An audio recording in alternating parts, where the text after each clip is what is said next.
नमस्कार, बहुत बहुत स्वागत है आप सभी का डीडी न्यूज के इस खास कार्यक्रम इस वक्त में। मैं हूं निखिल सिंह और क्या है इस वक्त की बड़ी खबरें जिनके बारे में विस्तार से जानने समझने को लेकर आपके मन में जिज्ञासा है।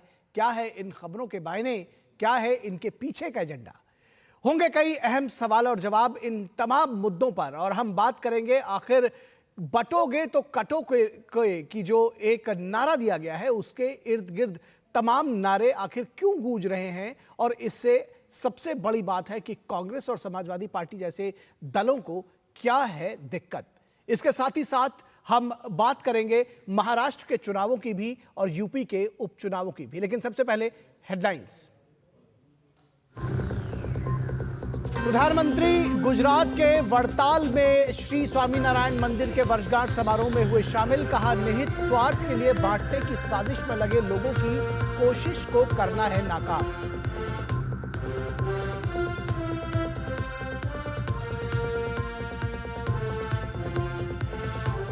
तेज हुआ चुनावी संग्राम। प्रधानमंत्री ने मेरा बूथ सबसे मजबूत कार्यक्रम में बीजेपी कार्यकर्ताओं को दिया जीत का मंत्र।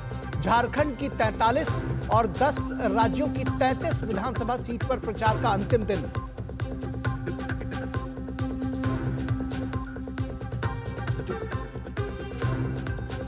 अध्यक्ष जगदंबिका पाल की अगुवाई में वक्फ पर बनी जेपीसी का ओडिशा दौरा आज। वहीं कर्नाटक से केरल तक नहीं थम रहा वक्फ संपत्तियों पर बवाल।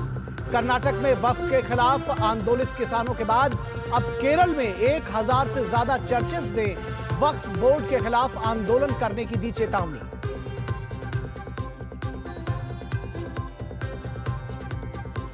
कोलकाता में आरजी कर मामले में विशेष न्यायालय में सुनवाई आज से शुरू। दैनिक आधार पर होगी फास्ट ट्रैक में होने वाली यह सुनवाई।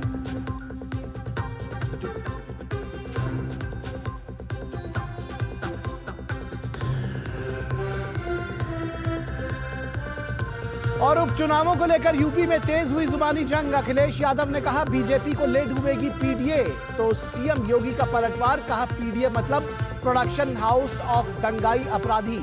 यूपी में पोस्टर वॉर भी हुआ तेज।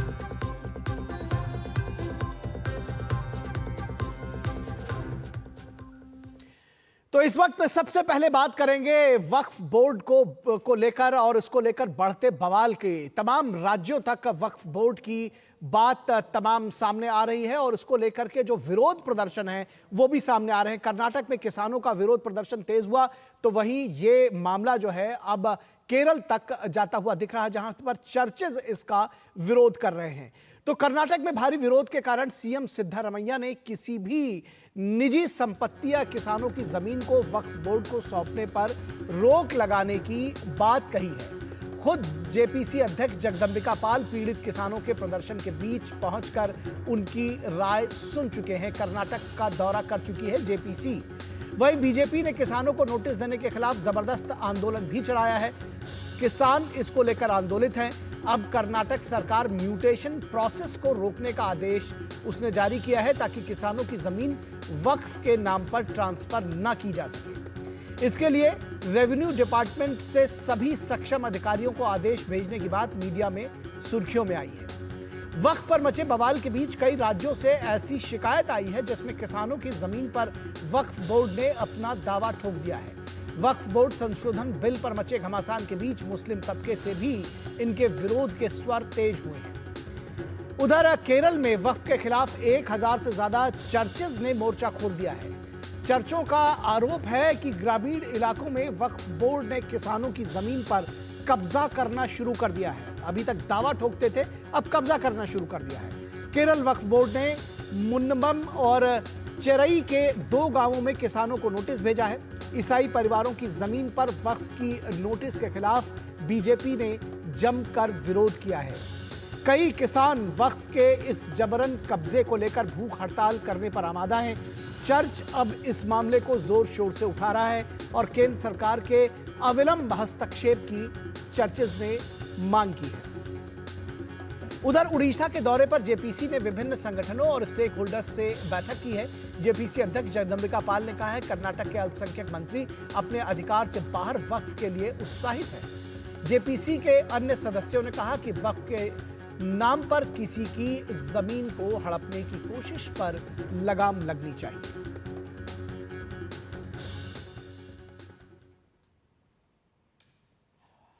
तो आपने देखा कि कर्नाटक के दौरे पर थे जेपीसी अध्यक्ष जगदंबिका पाल, और उसके बाद फिर जेपीसी की जो सदस्य हैं जगदंबिका पाल की अगुवाई में उन्होंने ओडिशा का भी दौरा किया। ओडिशा से 16 संगठन समिति के सामने अपना विचार रखेंगे, ये जगदंबिका पाल ने बताया, जबकि अन्य 5 सदस्य भी उपस्थित रहेंगे जो हितधारकों के विचारों के आधार पर रिपोर्ट पेश करेंगे। तो क्या कुछ कहा जगदंबिका पाल ने, आइए आपको सुनाते हैं।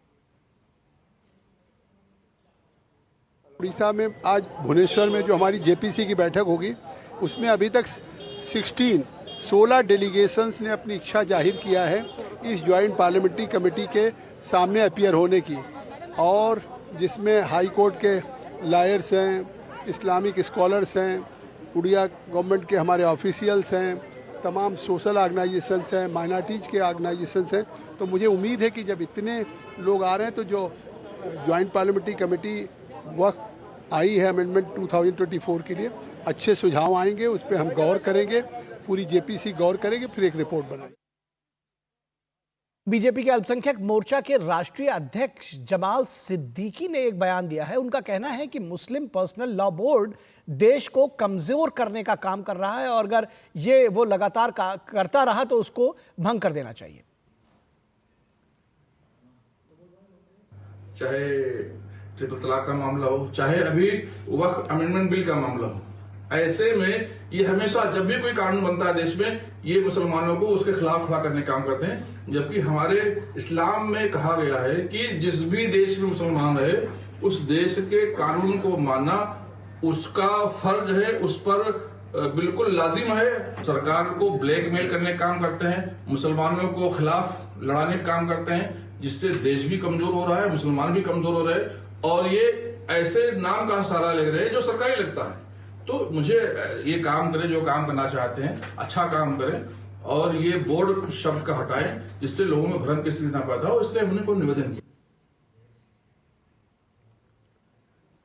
और इस पूरी खबर पर बातचीत करने के लिए हमारे कंसल्टिंग एडिटर विनोद मिश्रा और हमारे संवाददाता शैलेंद्र मिश्रा दोनों लोग इस पर जुड़ेंगे। सबसे पहले विनोद मिश्रा के पास जाते हैं और इस बात को समझने की कोशिश करते हैं कि किस तरह से ये जो वक्फ का मामला है, विनोद जी आपसे समझना चाहेंगे वक्फ का ये जो मामला है ये किस तरह से अब एक के बाद एक स्टेट्स में फैलता जा रहा है।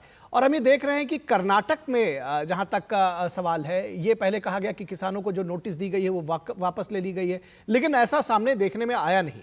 और अब ये कहा जा रहा है कि म्यूटेशन में कोई चेंज नहीं होगा और मुख्यमंत्री सिद्धारमैया ने इसका आदेश दिया है। तो क्या इसको समझा जाए कि ये एक तरह से कहीं ना कहीं ये जिसको कहते हैं कि लगा करके एक टेस्ट किया जा रहा था कि आखिर किस तरह से इस पर रिएक्शन होता है, अगर रिएक्शन पॉजिटिव हुआ तो वापस हो जाएंगे, नहीं तो फिर आगे बढ़ जाएंगे।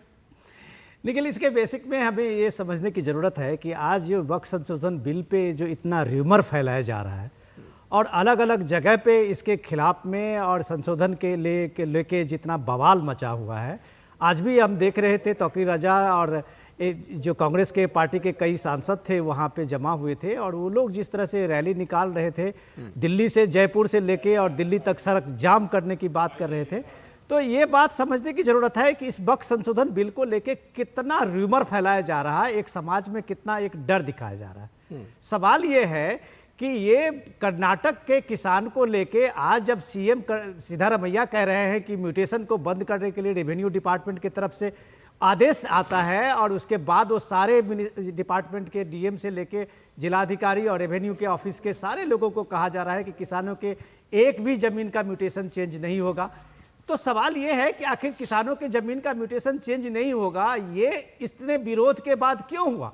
ये डे फर्स्ट में ये सिद्धारमैया सरकार को इसका निर्णय लेना चाहिए। उसमें 300 किसानों को जो ये नोटिस मिला वो मिलनी नहीं चाहिए। यही बात जगदंबिका पाल साहब कह रहे थे कि जब से ये वक्फ बोर्ड संशोधन बिल सदन में की चर्चा में आई है तो उसके बाद आप ये देखिए कि एक तरह से राज्यों में होड़ मच गया है। कर्नाटक देखिए, केरल में 1000 चर्च ने इसके खिलाफ में सड़क पे आने का एक मन बनाया है। वहां किसान भूख हड़ताल पर बैठे हैं, 2 गांव के लोग। प्रियंका गांधी के आज रोड शो है केरल में, वायनाड में देखिए राहुल गांधी भी वहां हैं। उसी के आसपास के गांव हैं, जिस गांव के किसान जो हैं वो धरने पे हैं। तो क्या सवाल है कि क्या आप ये जेन्युइन सवाल को लेके आएंगे या फिर आप इन लोगों को गुमराह करने के लिए वक्फ को एक समुदाय से जोड़ देंगे और एक पार्टी के लोग जो हैं वो इसमें खामोश कर हो जाएंगे? तो इन सारे चीजों को समझने की जरूरत है कि वक्फ संशोधन बिल का प्रस्ताव ही इसी को था कि कोई भी जमीन पे दावे का सत्यापन हो, जमीन का वक्फ की जमीन जो है उसके मैनेजमेंट के लिए वहां एक संस्थागत काम हो। अगर इन चीजों से किसी को दिक्कत है तो जाहिर से आप कह सकते हैं कि वो प्रोपेगेंडा के शिकार है। जी शैलेंद्र, आपसे समझना चाहेंगे, आपने बात की बीजेपी अल्पसंख्यक मोर्चा के जो राष्ट्रीय अध्यक्ष हैं जमाल सिद्दीकी, उन्होंने मुस्लिम पर्सनल लॉ बोर्ड पर सीधा अटैक किया। कैसे इसको समझा जाए कि क्या ये जो इस तरह के संगठन है, चाहे वो मुस्लिम पर्सनल लॉ बोर्ड है या जो दूसरे संगठन है, वो भी वक्फ पर अपना एक स्टेक बनाने की कोशिश कर रहे हैं और कहीं ना कहीं जो सारा प्रोसेस है उसमें अपने आप को एक स्टेक होल्डर बता करके जो सारा प्रोसेस है उसको चाहे डीरेल करने का या अपने पक्ष में मूव करने की कोशिश कर रहे हैं? निखिल, देखिए, जब मुस्लिमों से जुड़ा कोई कानून संशोधन वो आ रहा है तो तमाम स्टेक होल्डर्स हैं और जेपीसी जिनको बुला रही है, आप देखिए वो राज्यों के वक्फ बोर्ड के सदस्य हैं, इस्लामिक स्कॉलर्स हैं, कानूनी विशेषज्ञ हैं। बीजेपी और जमाल सिद्दीकी का यह कहना है कि all India Muslim personal law board जब जब मुस्लिम हितों की बात आई है तब तब उसने जो रुख अपनाया है वो ना तो देश हित में रहा है और ना ही मुस्लिम हित में रहा है, चाहे वो साहबाना का प्रकरण रहा हो या फिर 3 तलाक का मुद्दा रहा हो या फिर अब वक्फ संशोधन का मुद्दा हो। तो उस पर मुसलमानों को बरगलाने का काम all India Muslim personal law board करता रहा है और ये इसलिए कर पाता है क्योंकि बोर्ड शब्द का इस्तेमाल करता है और ऐसा लगता है कि कोई सरकारी संस्था है, तो उस शब्द को हटा देना चाहिए। अगर ऐसा उन्होंने नहीं किया तो गृह मंत्री के पास जाके मांग करेंगे, क्योंकि वो कह रहे हैं कि सॉफ्ट पीएफआई की तरह ये काम करता है। इस तरह का एक गंभीर आरोप उन्होंने लगाया है। तो सवाल ये है कि 2013 के संशोधन के बाद जब कई ऐसे मामले सामने आए, चाहे वो कर्नाटक हो, केरल हो या कोई भी राज्य हो, जहां पर नोटिसें दी गई या जहां पर वक्फ ने दावा किया कि वो उनकी जमीन है और विवाद सामने आए, तब ये जरूरत महसूस हुई कि जो संशोधन था उससे काफी कुछ दिक्कतें आ रही हैं। तो नया एक संशोधन लाने की बात जब संसद में हुई तब हमने देखा कांग्रेस पार्टी का क्या रुख रहा। उसके बाद जेपीसी बनी और अब जेपीसी के अंदर भी विपक्ष के जो सदस्य हैं वो सिलेक्टिव रुख अपना रहे हैं। जब भी कोई इस्लामिक संगठन या फिर कोई इस्लामिक स्कॉलर संशोधनों के पक्ष में बात करता है तब वो उस पर सवाल उठाते हैं। बॉयकॉट भी कई बार कर चुके हैं, लोकसभा अध्यक्ष से मिल चुके हैं, बैठक का बहिष्कार कर रहे हैं। तो ये रणनीति क्या बताती है कि आप देखिए कर्नाटक में तो जब आप नोटिस मिला, हंगामा हुआ, तो आप कह रहे हैं कि किसानों की जमीन किसानों के पास रहेगी। इसका मतलब ये है कि वक्फ के दावे बढ़ गए हैं और उस पर इस तरह के विवाद पैदा हो रहे हैं, तो संशोधन की जरूरत है जी। तब ये बात जब उभर कर आती है, फिर जब संशोधन लाया जा रहा है और उस पर जेपीसी में तमाम राय जानी जा रही है, देश भर में जाकर और ईमेल के जरिए ऑनलाइन भी जानी गई है, तो फिर ऐतराज क्या है कांग्रेस पार्टी को या विपक्षी दलों को जो इस जेपीसी के सदस्य हैं? तो ये मुस्लिम पर्सनल लॉ बोर्ड का क्या रुख है इस पूरे प्रकरण पर? देखिए, all India Muslim personal law board तमाम संशोधनों के विरोध में है। खासतौर पर जो ये कहा गया था कि इसमें गैर मुस्लिम हो सकता है वक्फ बोर्ड में, उस पर वो एक तरह से काफी विरोध कर रहे हैं और संशोधनों के समर्थन में नजर नहीं आ रहे। हम जानते हैं कि तमाम जो मुस्लिम संगठन है वो वक्फ संपत्तियों के डिजिटलीकरण, उससे बेहतर राजस्व मिले, इन सब के समर्थन में है। लेकिन all India Muslim personal law board का की जो रुख है वो सवालों के घेरे में पहले भी रहा है। कई महत्वपूर्ण मुद्दों पर आप 3 तलाक पे देखा ही कि उनका क्या रुख रहा था और इस पर भी अब सवाल उठ रहे हैं। तो ये बहुत बड़ी बात है कि बीजेपी की तरफ से, बीजेपी के जो राष्ट्रीय अध्यक्ष अल्पसंख्यक मोर्चा के जमाल सिद्दीकी, उन्होंने बहुत स्पष्ट आरोप लगाया है कि वो बोर्ड शब्द का इस्तेमाल न करें, क्योंकि इससे वो भ्रमित करने की एक उनकी गुंजाइश बढ़ जाती है। तो अब देखना होगा कि इस तरह का जो उन्होंने पत्र लिखा है उस पर आगे और क्या कदम उठाते हैं। ठीक है, उनका कहना है कि ये all India Muslim personal law के साथ जब बोर्ड शब्द लगा देते तो ऐसा लगता है कि जैसे कोई सरकारी या कोई संविधान सम्मत संस्था हो और जिसकी काफी मान्यता है। फिलहाल बहुत शुक्रिया इस तमाम बातचीत और जानकारी के लिए शैलेंद्र मिश्रा और विनोद मिश्रा जी। विनोद जी, आपको हम थोड़ी देर में अपने साथ दूसरे कार्यक्रम में भी छोड़ेंगे और यहां रुकेंगे एक छोटे से ब्रेक के लिए। ब्रेक के बाद जब वापस आएंगे तो बात करेंगे कि एक है तो सेफ है, इससे दिक्कत क्या है।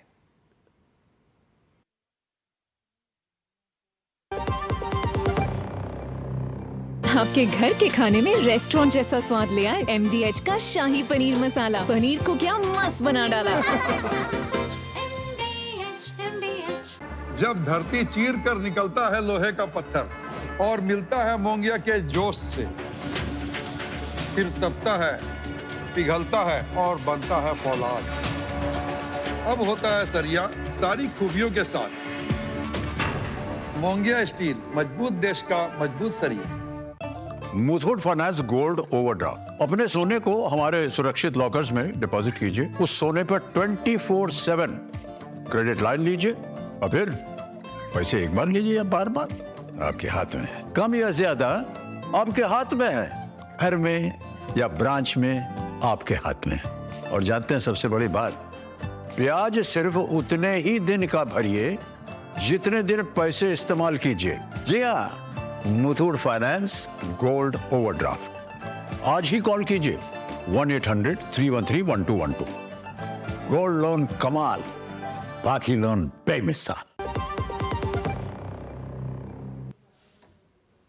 ब्रेक के बाद एक बार फिर आप सभी का स्वागत है और अब बात करेंगे कि एक है तो सेफ है। ये नारा लगातार देश में गूंज रहा है। प्रधानमंत्री नरेंद्र मोदी ने इसको कहा है और इससे दिक्कत क्या है और किनको दिक्कत है, क्यों दिक्कत है, इस पर बात करेंगे। महाराष्ट्र और झारखंड के असेंबली चुनाव के बीच सबसे चर्चित नारा बन गया है, एक है तो सेफ है। झारखंड के पहले पेज के चुनाव प्रचार का आखिरी दिन है, पहले फेज का दरअसल, और पीएम मोदी अपनी रैलियों में इस मुद्दे को लोगों के बीच रख रहे हैं। आज महाराष्ट्र के में महायुति की ओर से अखबारों में छपे विज्ञापन में भी एक है तो सेफ है के मुद्दे को हाईलाइट किया गया है। जाहिर है इंडी गठबंधन की जातिवादी राजनीति और वोट बैंक की सियासत की काट में बीजेपी के एक है तो सेफ है के नारे में ऑपोजिशन कैंप में हलचल मचा दी है। पीएम मोदी ने कहा है कि एकजुट होकर कांग्रेस के खतरनाक खेल को नाकाम करना है। इसलिए मैं कहता हूं कि एक है तो सेफ है और विकास के रास्ते पर आगे बढ़ते रहना है। सीएम योगी आदित्यनाथ उत्तर प्रदेश के उपचुनाव में बटोगे तो कटोगे के साथ में एक रहेंगे तो सेफ रहेगा का नारा दिया था उन्होंने। महाराष्ट्र से लेकर झारखंड तक पोस्टर में यह स्लोगन प्रमुखता से छापा गया है। लेकिन कांग्रेस पार्टी के अध्यक्ष मल्लिकार्जुन खड़गे को एक है तो सेफ है के नारे से दिक्कत है। दिक्कत उन्हें सीएम योगी आदित्यनाथ के नारे से ज्यादा है। खड़गे कहते हैं कि वे गेरुआ वस्त्र पहनते हैं और उनके सिर पर बाल नहीं है। मैं बीजेपी से कहूंगा या तो सफेद कपड़े पहने या फिर राजनीति से बाहर हो जाएं। गेरुआधारी कहते हैं कि बटोगे तो कटोगे। लेकिन खड़गे जी और एमवीए को मुस्लिम संगठनों का खुला समर्थन और मांग से दिक्कत नहीं है। ये अंतर समझने की कोशिश करिएगा कि जब योगी आदित्यनाथ कहते हैं कि बटोगे तो कटोगे तो उनको दिक्कत है, लेकिन जब मुस्लिम संगठन एक होने की बात करते हैं तो इसमें खड़गे को या महाविकास अघाड़ी को दिक्कत नहीं है। बीजेपी जहां महाराष्ट्र चुनाव में राष्ट्रवादी मुद्दे और एक है तो सेफ है का नारा उसने दिया है, वहीं कांग्रेस जाति गणना, मुस्लिम दलित को लेकर ऐलान, मुस्लिमों के 10% आरक्षण, मौलाना को भत्ता, एक तरह से एमबीए ने मुस्लिम संगठनों की कई मांगों को तरजीह देने की बात की है। पीएम मोदी ने इंडी गठबंधन पर आरोप लगाया है कि इन्होंने आदिवासियों, पिछड़ों और दलितों को हमेशा बांटने का काम किया है। लेकिन महाराष्ट्र के उप मुख्यमंत्री देवेंद्र फडणवीस ने एमबीए के मुस्लिम वोट गोलबंदी को वोट जिहाद का नाम दिया है। उन्होंने कहा कि हम इसका मुकाबला वोटों के धर्म युद्ध से करेंगे। भारतीय उलेमा बोर्ड ने महाविकास अघाड़ी को पत्र लिखकर वोट के एवज में 17 मांगे रखी हैं। वक्फ बिल के विरोध, आरक्षण, मौलाना को भत्ता आदि मांगों पर आश्वासन मिलने के बाद उनके समर्थन में प्रचार भी कर रहे हैं। राहुल गांधी महाराष्ट्र की पहली सभा उन्होंने नागपुर में संबोधित की और संविधान सम्मान सम्मेलन से उन्होंने इसकी शुरुआत की। मकसद 14% दलित वोट के साथ मुस्लिम वोट के साथ बीजेपी को चुनौती देना है।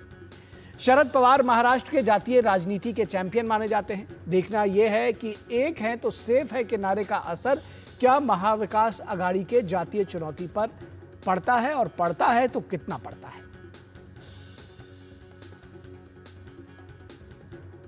तो ये बेहद प्रमुख मुद्दा है और प्रधानमंत्री नरेंद्र मोदी ने चुनाव प्रचार के दौरान ये एक है तो सेफ है का नारा दिया था और अब इससे तमाम दिक्कत होने लग गई है। और प्रधानमंत्री नरेंद्र मोदी ने अपने प्रचार के दौरान झारखंड में ये कहा था कि आदिवासियों की आवाज तभी उनमें दम होगा जब वो एक होंगे। क्या कुछ कहा पीएम ने, आइए आपको सुनाते हैं।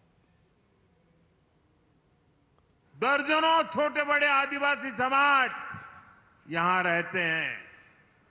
इनकी आवाज में तभी दम रहेगा जब ये एसटी के रूप में, आदिवासी के रूप में एकजुट रहेंगे। लेकिन कांग्रेस चाहती है उरांव मुंडा से लड़े और कमजोर हो जाए।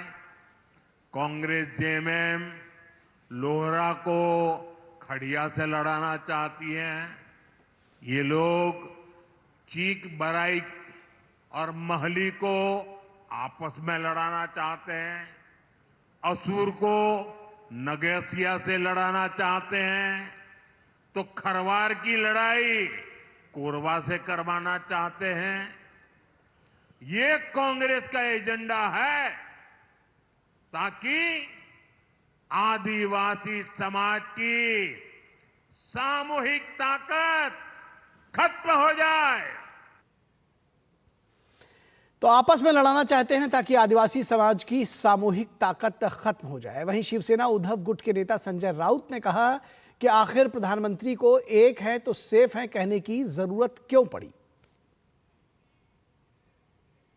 इस प्रकार की बयानबाजी करने की नौबत प्रधानमंत्री पर क्यों आ रही है? बटेंगे तो कटेंगे नहीं चला, बटेंगे तो कटेंगे लोगों ने फेंक दिया हमारे यहाँ। अब एक है तो सेफ है, किसको आप एक कर रहे हो, किसको सेव कर रहे हो?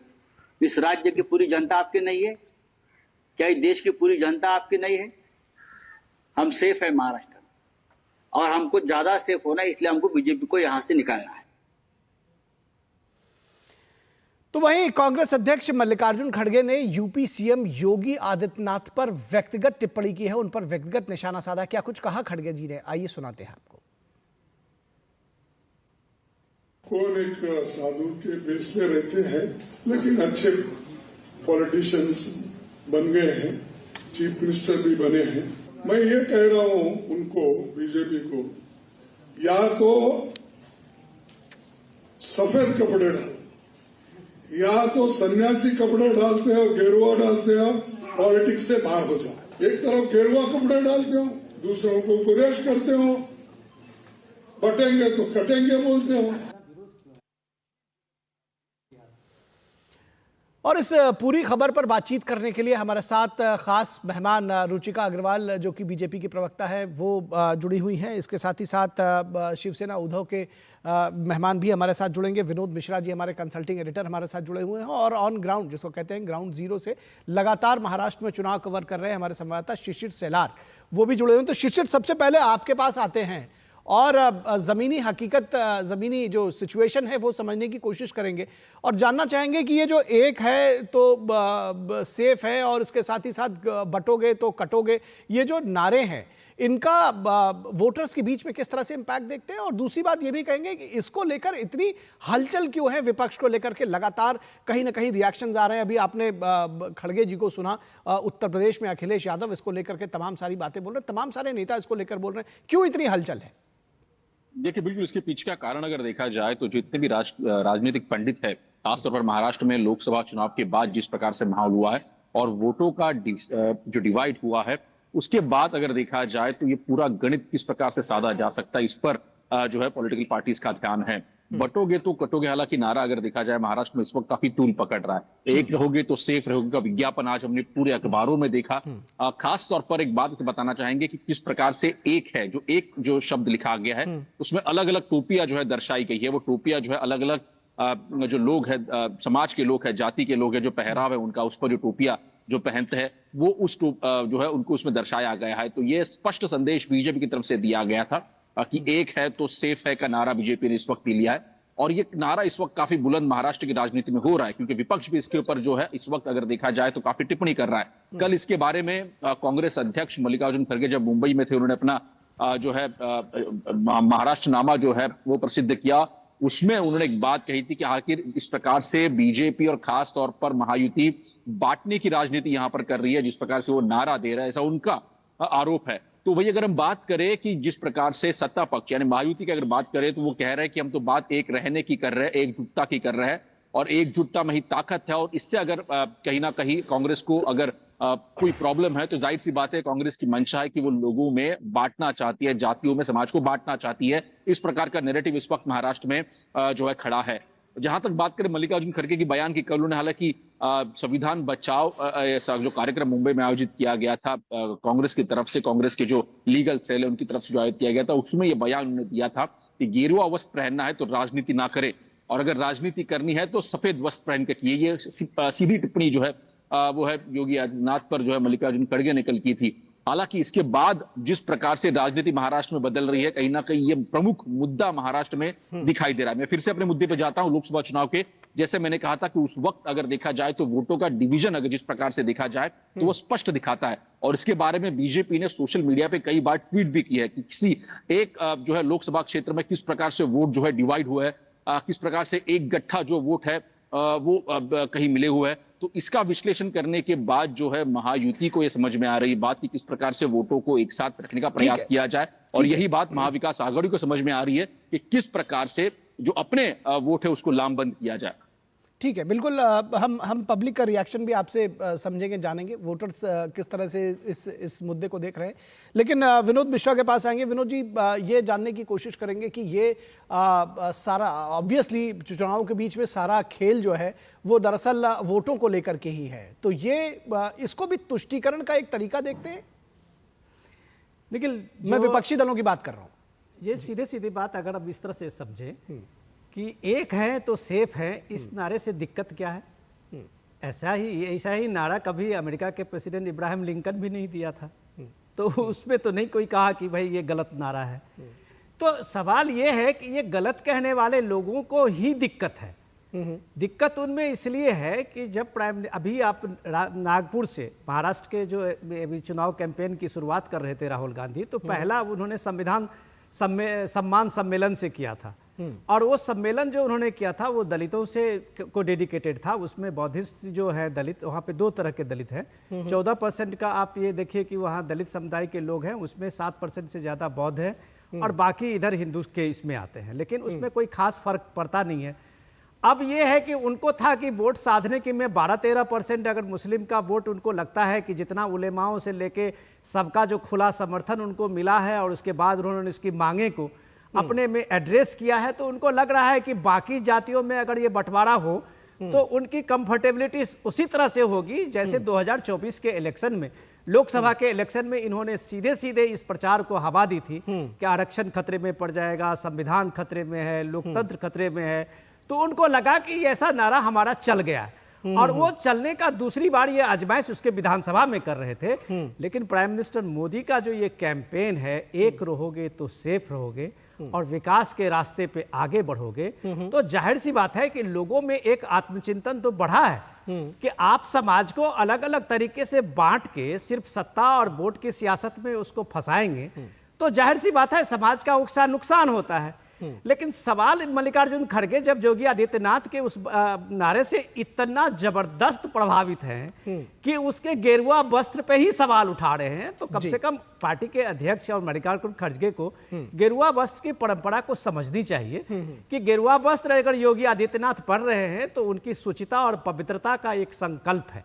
ठीक है, उसके संकल्प को लेके आप सवाल कर रहे हैं। तो राजनीति में अगर सिर्फ सफेद वस्त्र पहन के कोई राजनीति कर रहे हैं तो उनके शुद्धता और उनके संकल्प का कोई चरित्र का प्रमाण पत्र नहीं है, बिल्कुल उसकी गारंटी नहीं हो जाती। सीधे सीधे बात है कि ये नारे ने कम से कम जितना डिस्कोर्स था एमबीए का और इंडी गठबंधन का, उस नारे का और उनके डिस्कोर्स में झोल पैदा कर दिया है। ये बात तो पक्की बात है। ठीक है, उस नारे में झोल पैदा किया है। रुचिका अग्रवाल, हम आपके पास आते हैं। उससे पहले आपके महाराष्ट्र राज्य के डिप्टी सीएम देवेंद्र फडणवीस ने वोट जिहाद को लेकर के क्या कुछ कहा है, ये अपने दर्शकों को हम सुना दें, दिखा दें, और उसके बाद हम आपके पास आते हैं। देवेंद्र फडणवीस ने दरअसल कहा कि वोट जिहाद के जवाब में वोट धर्मयुद्ध का उन्होंने नारा दिया। क्या कुछ कहा उन्होंने, आइए आपको सुनाते हैं। पहले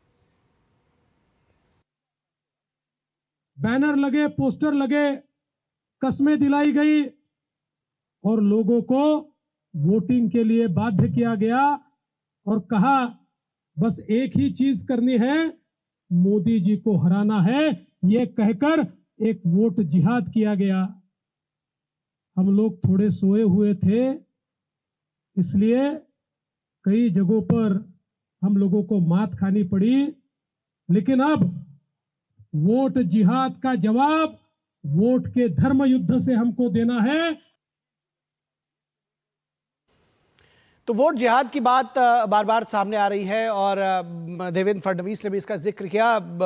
रुचिका अग्रवाल, ये अगर समझने की कोशिश करें, क्या ये बात तो स्पष्ट है कि जिस तरह से लोकसभा चुनावों में एक बटा मैंडेट था, वहां पर वोटर्स दरअसल बटे हुए थे और उसका फायदा कहीं ना कहीं जो विपक्षी दल है आपके, उनको मिला। लेकिन इस बार भी वही रिपीट ना हो, क्योंकि बार बार इस बंटवारे को की बात कही जा रही है कि चाहे जाति के आधार पर या किसी भी आधार पर अगर जो वोटर्स हैं वो बटेंगे तो फायदा महाविकास आघाड़ी को होगा। कैसे रोकेंगे इसको, क्या रणनीति है आपकी?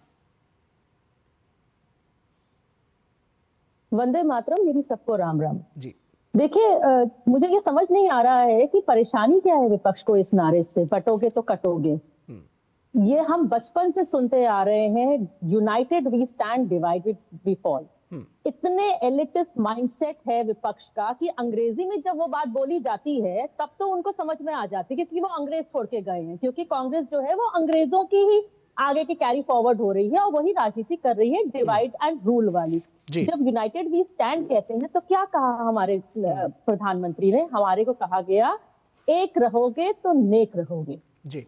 डिवाइडेड विल फॉल कहा गया तो कहा गया बटोगे तो कटोगे। तो क्या गलत कह दिया? क्या परेशानी है? एकता की ही बात हो रही है ना, और हमारा संविधान जो है वो एकता की बात करता है। हमारा संविधान जो कहता है वो ये कहता है सब लोग एक मिलकर रहेंगे, हम एक हिंदुस्तान के सब वासी हैं। और हम लोग तो कहते हैं ना, वसुधैव कुटुंबकम। दरअसल ये एकता जो विपक्ष के लोग हैं रुचिका जी, उनको ये एकता ये लगती है कि सांप्रदायिक आधार पर एकता की बात कही जा रही है और ये लगातार आरोप लगाते रहे वो लोग, और शायद बेचैनी और हलचल जो है वो भी इसी वजह से है। तो वोट जिहाद की जब बात आती है तो वो सांप्रदायिक नहीं होता। जब वहां पर फतवे जारी होते हैं और वहां पर मौलवियों के साथ बैठ के बाकायदा बैठकें होती हैं और ये कहा जाता है कि हम महाविकास आघाड़ी को वोट देंगे, क्या वो सांप्रदायिक नहीं है?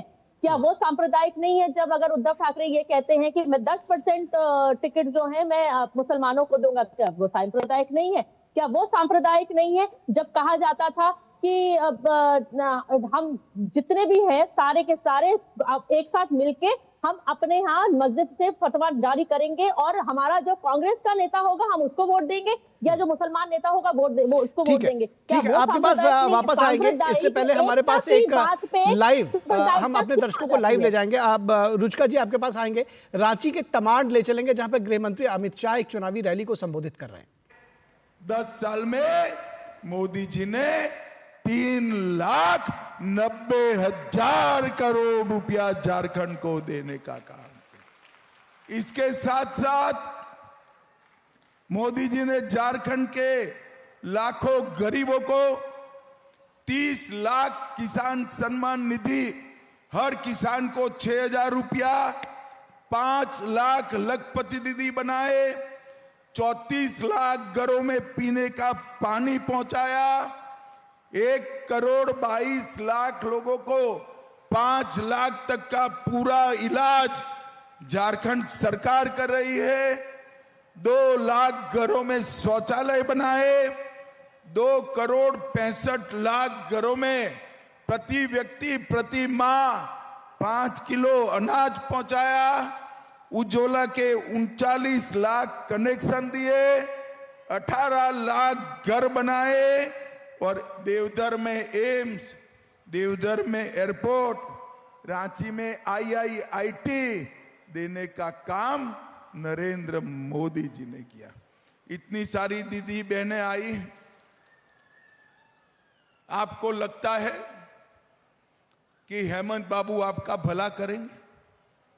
हेमंत जी आपका भला नहीं कर सकते। आप गैस के सिलेंडर पर वोट दीजिए, भारतीय जनता पार्टी की सरकार हर माता बहन के बैंक अकाउंट में हर महीने 2100 रुपया गोगो दीदी योजना के तहत हम ट्रांसफर कराने का काम करेंगे। गैस का दाम कितना भी हो, झारखंड की माता बहनों को गैस का सिलेंडर सिर्फ 500 रुपये में मिलेगा। और मोदी जी की ओर से दीपावली और रक्षाबंधन में साल में 2 गैस के सिलेंडर मुफ्त देने का काम झारखंड की सरकार करेगी। और भाइयों बहनों, 2,85,000 युवाओं को हम रोजगारी देंगे। इसके साथ पारदर्शी तरीके से रोजगारी लेंगे। युवाओं, मुझे बताओ, हेमंत सोरेन ने कहा था कि आपको बेकारी भत्ता दिया जाएगा, मिला है क्या? अरे जोर से बोलो, मिला है क्या?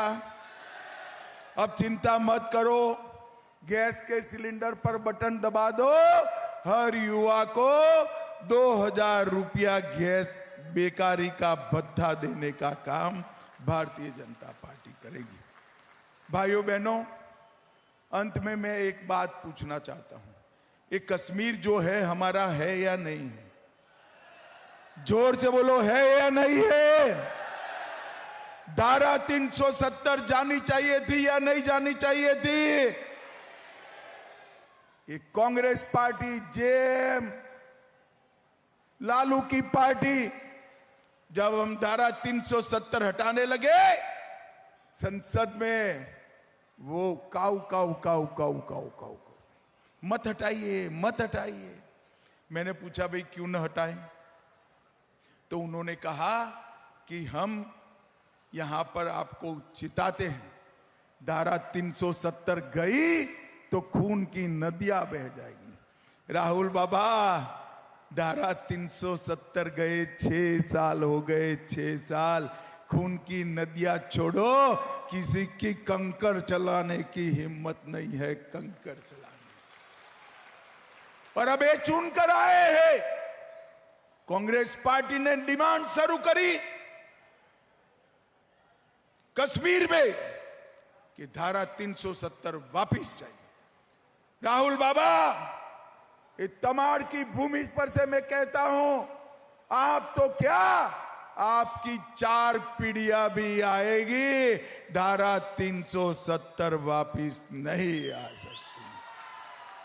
भाइयों बहनों, इन्होंने देश को आतंकवाद और नक्सलवाद की भेंट पर चढ़, पूरा झारखंड सालों तक नक्सलवाद में डूबा रहा।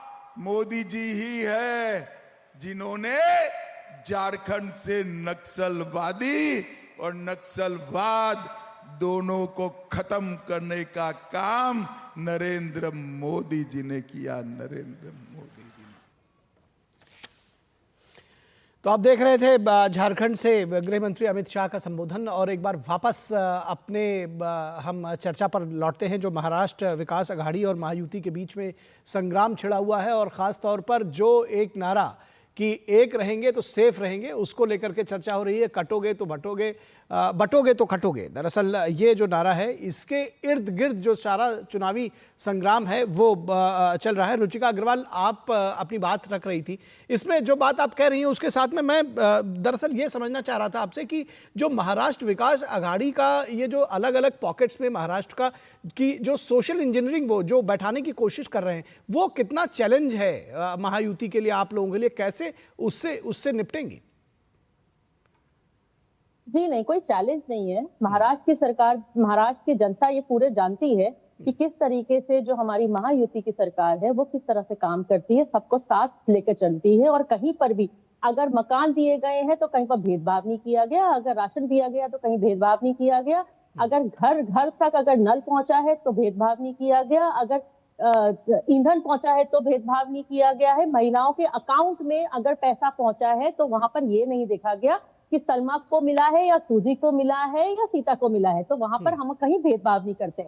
बांटने का काम जो है ये सिर्फ और सिर्फ महाअघाड़ी सरकार कर रही है। इनको इस बात से कोई परेशानी नहीं होती जब कहा जाता है कि राम मंदिर में नाच गाना हो रहा था, इनको उस बात से कोई परेशानी नहीं होती है जब हमारे देवी देवताओं के लिए गलत बोला जाता है, जब राहुल गांधी संसद में खड़े होते हैं और लेके खड़े होते हैं पोस्टर, तो वो ये कहते हैं कि इनसे डरने की जरूरत नहीं है। वो शिव जी का पोस्टर लेते हैं, वो हमारे ही अब तक देवी देवता का पोस्टर लेते हैं, लेकिन इनका किसी भी और धर्म के बारे में बोलने की हिम्मत नहीं होती है। जब सनातन उन्मूलन की बात होती है इनको कोई परेशानी नहीं होती है, जब सनातन उन्मूलन कहा जाता है उनको कोई परेशानी नहीं होती है, जब भगवा आतंकवाद की बात होती है तो इनको कोई परेशानी नहीं होती है। उस टाइम सब कुछ जो कुछ भी है वो नॉर्मल रहता है, वो फ्रीडम ऑफ स्पीच होती है।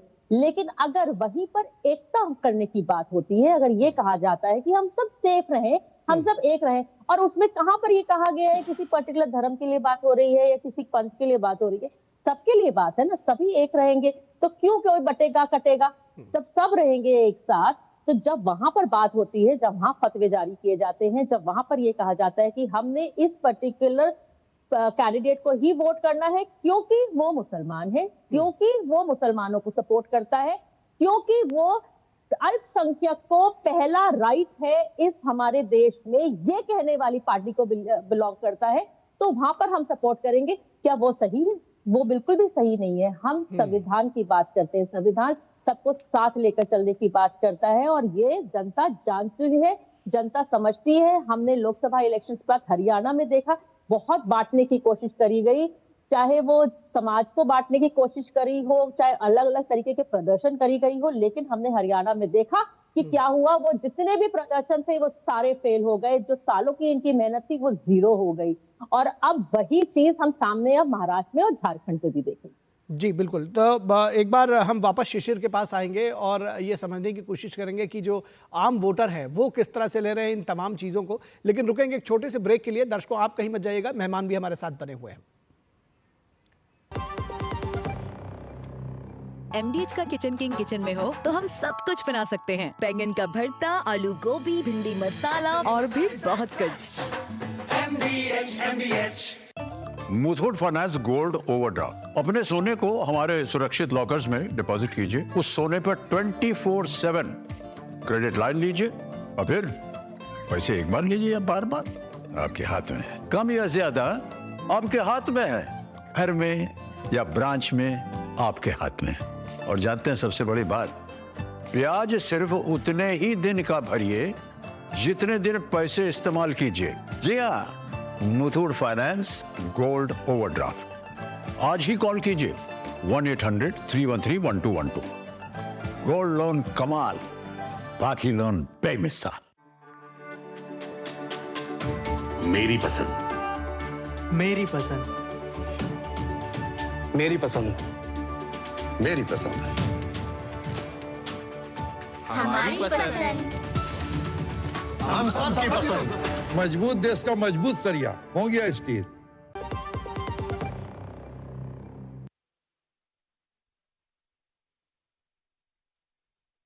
को आगे बढ़ाएंगे। एक है तो सेफ है, बटोगे तो कटोगे, ये जो नारे हैं, किस तरह से इन्होंने एक तरह से सेंट्रल भूमिका, जिसको कहना चाहिए कि चुनावों में मुख्य भूमिका ले ली है महाराष्ट्र में और झारखंड में भी। महाराष्ट्र के तमाम जगहों पर चुनाव प्रचार पर बारीकी से नजर रख रहे हैं हमारे संवाददाता शिशिर सलार। शिशिर, जनता कैसे सोचती है इसको लेकर, वोटर्स, आम वोटर्स?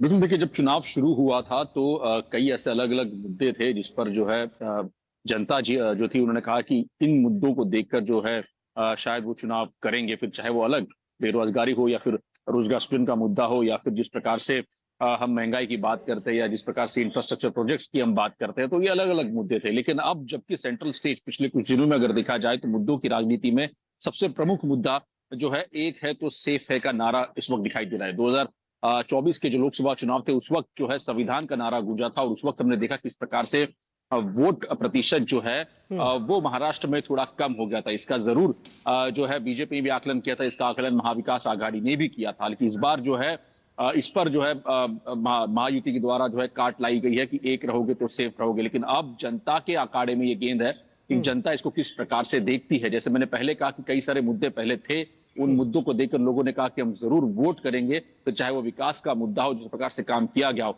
लेकिन अब जो नया मुद्दा सामने आया है, क्या वो लोगों के लिए सबसे महत्वपूर्ण मुद्दा है या नहीं, ये भी देखना होगा। हालांकि इसकी झलक हमने जरूर देखी हरियाणा इलेक्शन में, लेकिन क्या हरियाणा इलेक्शन के बाद अब महाराष्ट्र में भी इसी प्रकार की हवा दिखाई देगी या नहीं, इसके लिए थोड़ा इंतजार करना होगा। क्योंकि इस वक्त अगर देखा जाए इस मुद्दे पर जो है लोग काफी चुप्पी साधे हुए हैं। जी जी जी जी बिल्कुल। तो निश्चित तौर पर ये जो सारी स्थिति है, ये जनता बहुत बारीकी से इसको देख रही है। हमारे साथ पे हमारे जो विशेष मेहमान हैं संजय गुप्ता शिवसेना से, वो भी हमारे साथ जुड़ चुके हैं। थोड़ी देर से आप आए हैं, लेकिन जो चर्चा दरअसल हमारी हो रही थी वो इस बात पर हो रही थी, और सवाल आपसे ये है कि आखिर जब ये सारी स्थिति में, सारे इस प्रकरण के बीच में जब ये कहा जाता है कि एक है तो सेफ है या एक रहोगे तो सेफ रहोगे, तो इससे दिक्कत क्या होती है? हमने इससे कोई दिक्कत है ऐसा कुछ नहीं कहा। हमने तो ये कहा कि हमारे दिल में राम बसते हैं और हमारे हाथ में काम है।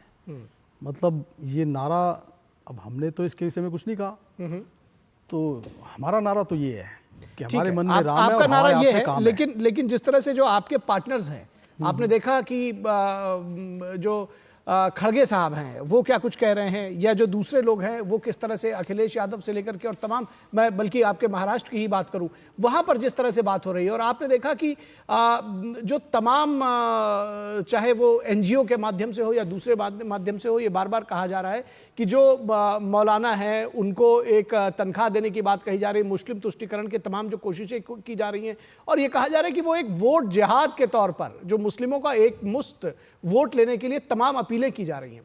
तो उससे कोई दिक्कत नहीं है, तो इस वाली चीज़ों से दिक्कत क्यों होनी चाहिए? देखिए, मतलब हमारी अपनी पॉलिटिकल पार्टी है, हमारा अपना स्टैंड है हर मुद्दे पर। समाजवादी पार्टी ने क्या कहा, कांग्रेस ने क्या कहा, इन सब चीज़ों से हमारा उतना लेना देना नहीं है। गठबंधन तो इनके भी, बीजेपी वालों के भी बहुत सी ऐसी पॉलिटिकल पार्टियों से हैं जो हिंदुत्व विरोधी है। अजीत कुमार जी को उन्होंने डिप्टी सीएम बना रखा है, एनसीपी है वो। तो हम तो अपने एजेंडे पे ही हैं, ये तो सिर्फ हमको बदनाम करने के लिए, हमारे नाम पे करने के लिए। हम अपने स्टैंड पे थे, अपने स्टैंड पे है। मौलानाओं की सैलरी तो इन्होंने किया 6,000 से 18,000, जिसको कर नहीं सकते, सिर्फ दिखावे के लिए किया कि भाई चुनाव से 2 दिन पहले इस तरह की अनाउंसमेंट से कोई ऐसे तो लागू नहीं हो जाता कोई कानून, उसके तो पूरा प्रोसेस होता है, तब होता है। तो हमने तो नहीं कहा। अगर कोई किसी ने चिट्ठी लिखी है इस तरह की कि हमारे मुस्लिम समाज के लिए ऐसा होना चाहिए या वैसा होना चाहिए जिसकी आप बात कर रहे हैं, तो हमारी तरफ से तो कोई प्रतिक्रिया नहीं है ऐसी। अभी चिट्ठी कोई कुछ भी लिख सकता है, नहीं तो प्रतिक्रिया होगी भी क्या? दरअसल मैं ये भी समझना चाह रहा हूं, क्योंकि जिस आंदोलन की बात या कहा जा रहा है कि कटोगे बटोगे तो कटोगे या एक रहोगे तो सेफ रहोगे, दरअसल इसकी शुरुआत 40 साल पहले अगर देखा जाए तो बाला साहब ठाकरे ने की थी, जिस लीक और लाइन पर लेकर आप लोग चले थे। लेकिन आज किस तरह से आप ऑपोजिशन में बैठकर उसको फिट बैठाएंगे? देखिए, योगी जी ने जो ये कहा कि कटोगे तो बटोगे, ये एक ऐसा तीर है जो हर पॉलिटिकल पार्टी पे अलग अलग तरह से निशाने पे है।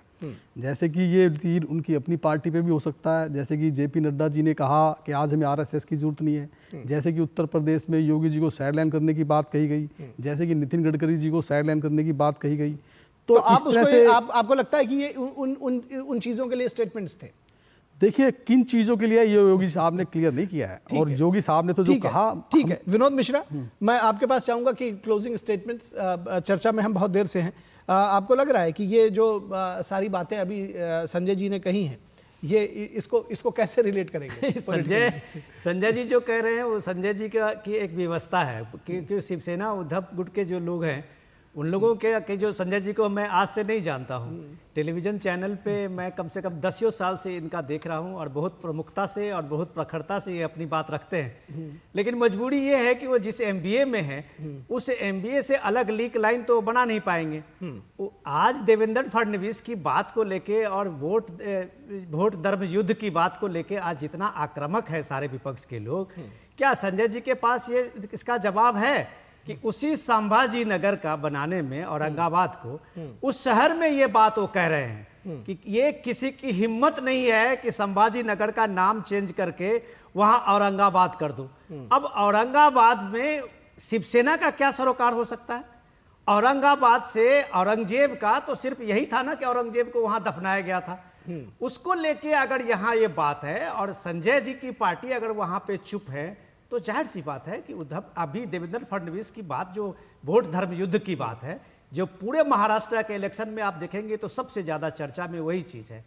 सवाल उससे भी ज्यादा, संजय जी इसका जवाब बेहतर दे सकते हैं, कि इतने उलेमाओं के जो ये लंबी लंबी फेहरिस्त है जी, और लंबी लंबी जो मांगे हैं, जो उन्होंने उलेमा को लेके बात कही थी, शायद उसमें थोड़ा करेक्शन वो कर दे कि वो मदरसा के टीचर को ये उसमें सैलरी की बढ़ोतरी हुई थी। मुझे नहीं मालूम कि उसमें उलेमा की है, बीजेपी प्रवक्ता है वो जवाब देंगे, लेकिन ये उलेमाओं का 10% जो आरक्षण के साथ साथ उलेमाओं की जो मांग है उनकी भत्ता, तो ये इन सारी चीजों पे शिवसेना का क्या स्टैंड, उद्धव गुट का स्टैंड है कि हमारा इससे कोई ताल्लुक नहीं है या हम इससे इत्तेफाक रखते हैं? ऐसा अगर वो नहीं कहते हैं तो ये वोट जिहाद का वो पूरा का पूरा सिर्फ अगर श्रेय लेंगे और अपने आप को हिंदुत्व हृदय सम्राट की पार्टी, बाला साहब की पार्टी दिखाएंगे, ये तो कंफ्यूजन पैदा करता है। ठीक है। तो संजय जी चलते चलते आपसे जवाब जरूर लेना चाहेंगे। देखिए, संभाजी नगर औरंगाबाद ये बाला साहब के टाइम में भी किया गया था। इसमें एक टेक्निकल कमी है जिसकी वजह से आज की सरकार भी इस चीज़ को नहीं कर पाई ऑफिशियल तरीके से, क्योंकि एक प्रोसीजर होता है जिस प्रोसीजर को अडॉप्ट करना पड़ता है। उस प्रोसीजर में कमी है, जब तक वहाँ का विधायक लिख करके नहीं देता तब तक वो प्रोसीजर में नहीं आता। अरे तो सर, आप यूपी के सारे शहर के नाम बदले हैं, प्रयागराज, इलाहाबाद से लेके प्रयागराज, तो सरकार तो आज बीजेपी की है। ये सरकार तो अपनी निष्ठा और इच्छा शक्ति पे डिपेंड करता है। इस टाइम तो मुख्यमंत्री एक नाथ शिंदे जी हैं और वो भी हैं टेक्निकल असलियत कह नहीं रहे हैं, लेकिन ऑफिशियल देखिए ना आप, ऑफिशियल तो आप जाएंगे तो उसका नाम कुछ और है आज भी। ठीक है, ऑफिशियल भी चेंज हो जाएगा। ये काम तो आप भी कर सकते थे, दरअसल किया था, बाला साहब ने भी किया था 95 से 2000 में, अब भी किया, मगर दरअसल में नहीं हुआ। ठीक है, चर्चा में आप थोड़ी देर से भी जुड़े और हमारा वक्त जो है अब इसके लिए समाप्त हो गया है। रुचिका अग्रवाल जी, बहुत शुक्रिया हमारे साथ जुड़ने के लिए। संजय गुप्ता जी, विनोद मिश्रा जी और शिशिर सेलार हमारे साथ ग्राउंड रिपोर्ट हमारे सामने लाने के लिए। और इसके बाद बात करेंगे महाराष्ट्र विधानसभा में चुनावों में जो वोट जिहाद के बाद धर्मयुद्ध की एंट्री से जो देवेंद्र फडणवीस ने संभाजीनगर में धर्मयुद्ध के लिए वोट की अपील की थी, वो सारी बातें तो हुई ही हैं, लेकिन इसके साथ ही साथ अब जो हम अगली जो बात करेंगे वो दरअसल उत्तर प्रदेश में, अगर हम पीडीए की पॉलिटिक्स की बात कर लें तो ज़्यादा बात होगी। उत्तर प्रदेश में योगी आदित्यनाथ और अखिलेश यादव के बीच में जिस तरह से आपस में एक तरह से जुबानी जंग कहा जाए उसको तो बेहतर होगा कि वो जिस तरह से सामने आई है वो देखने की बात होगी। उत्तर प्रदेश में उपचुनाव के दौरान प्रचार अभियान तेज है, नेताओं के बीच में चुनावी जो जुबानी जंग है वो भी तेज हो गई है और पीडीए को अपना वोट बैंक बताने वाले अखिलेश यादव के नारे पर बीजेपी हमलावर है और इसकी वजह भी समाजवादी पार्टी के लोगों ने ही दी है। सपा के कुछ नेताओं का कहना है कि हम अपनी सुविधा के हिसाब से पीडीए को परिभाषित करते हैं, वहीं पीडीए का मतलब पिछड़ा दलित अल्पसंख्यक है तो कहीं पीडीए का अर्थ पिछड़ा दलित अगड़ा है। वहीं सीएम योगी आदित्यनाथ ने सपा के पीडीए को अलग नाम दिया है। उन्होंने कहा कि सपा के पीडीए का मतलब प्रोडक्शन हाउस ऑफ दंगाई अपराधी है। उन्होंने समाजवादी पार्टी के साथ जुड़े रहे अपराधों और माफियाओं की लिस्ट गिनाई, उन्हें सपा के अपराधों का बिजनेस पार्टनर बताया। योगी ने अतीक अहमद से लेकर मुख्तार अंसारी का नाम गिनाया और उन्हें सपा संरक्षित माफिया बताया। सीएम योगी आदित्यनाथ ने कहा कि जनता के बीच एक नया नारा निकल गया है, देख सपाई बिटिया घबराई।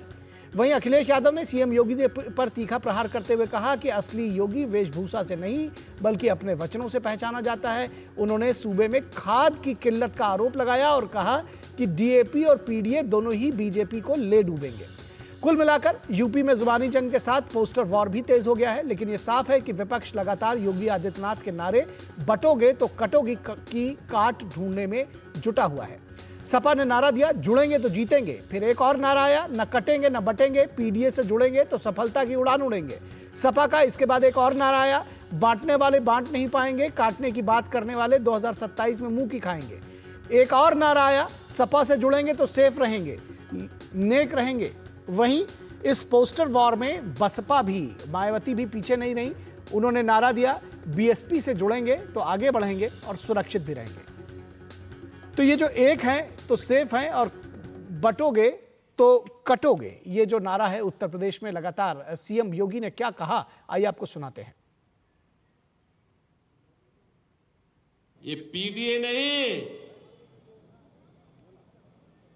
ये प्रोडक्शन हाउस है दंगाइयों और अपराधियों का। इन लोगों ने, याद करिए, उत्तर प्रदेश का कोई ऐसा अपराधी नहीं,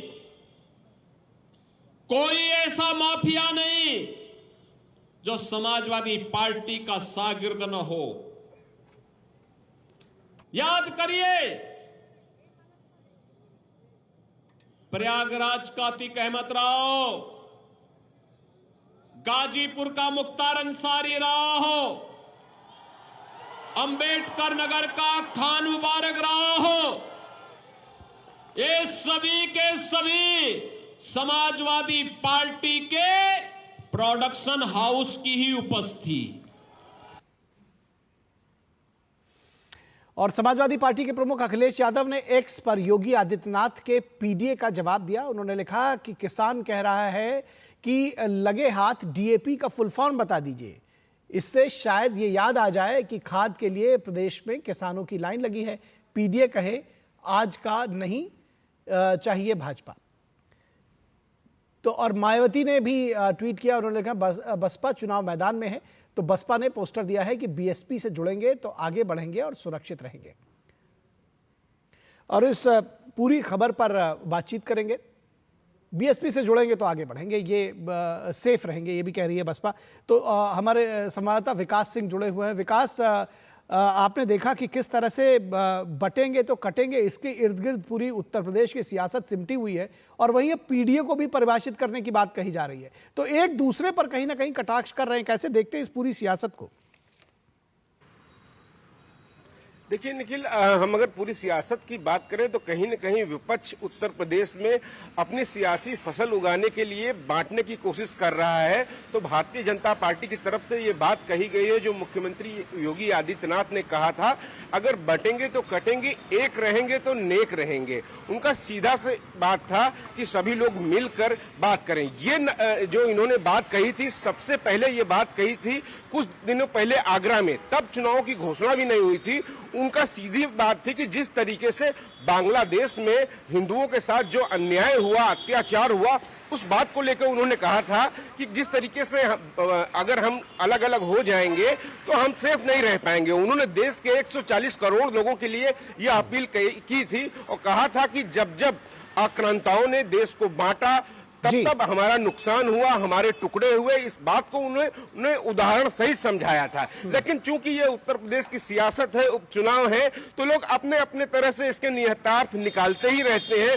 वही समाजवादी पार्टी और कांग्रेस दोनों का एक लक्ष्य रहता है कि हमने देखा था पिछले चुनाव में भी कि बांटकर, जातियों में बांटकर आप रखें, धर्म में बांट के रखें, अपना कुनबा मजबूत करने के लिए अलग अलग टुकड़ों में डिवाइड कर दिया जाए सभी जातियों को, तो उनको लगता है कि वो सियासत की पिच उनके लिए सबसे अच्छी रहेगी। वही भारतीय जनता पार्टी का कहना है कि सभी लोग मिलकर कोई भी बात हो, हमको साथ रहना चाहिए अपने लिए। वही हमने देखा निखिल, इस बटेंगे कटेंगे की बात को लेकर अब बात इस कदर बढ़ गई है कि उत्तर प्रदेश के उपचुनाव से लेकर तमाम जगह, चाहे महाराष्ट्र हो चाहे झारखंड हो, वहां तक ये बात चली गई है। हमने देखा निखिल कि कांग्रेस अध्यक्ष ने जो एक विवादित बयान सीएम योगी को लेकर दिया था, उसको लेकर अब तो तमाम सारे साधु संत भी नाराज हो गए हैं और बोलने लगे हैं कि सनातन पर इस तरीके के वार हम लोग सहन नहीं करेंगे। क्योंकि कब तक आप सीधे वार करते हैं, कभी धर्म पे वार करते हैं, कभी जात पे वार करते हैं, बांटने का काम करते हैं। ये न साधु संत स्वीकार कर सकते हैं, न ही समाज में, मोहल्ले में, पूरे जनपद में लोग बंटना चाहते हैं, मिलकर ही रहना चाहते हैं, चाहे किसी भी धर्म जाति वर्ग के लोग हों। तो निखिल, कहीं ना कहीं अपनी सियासत चमकाने के लिए ये विपक्ष की तरफ से कहा जा रहा है। दूसरी तरफ भारतीय जनता पार्टी और सीएम योगी की बात है कि हम सब लोग मिलकर ही एक साथ रहे। हमें देश के विकास को आगे बढ़ाना है, तो जब तक एक नहीं रहेंगे तब तक नेक नहीं रहेंगे। जी बिल्कुल। तो इसके सियासी मायने कुछ है, लेकिन ये जैसा कि आपने कहा कि तमाम लोग जब इस तरह के हमले बोले जाते हैं तो उसमें आहत भी होते हैं, साधु संत आहत हैं, जिस तरह से योगी आदित्यनाथ के ऊपर हमला बोला गया। बहुत शुक्रिया इस तमाम बातचीत के लिए विकास। तो इस वक्त में आज बस इतना ही, इजाजत दीजिए, नमस्कार।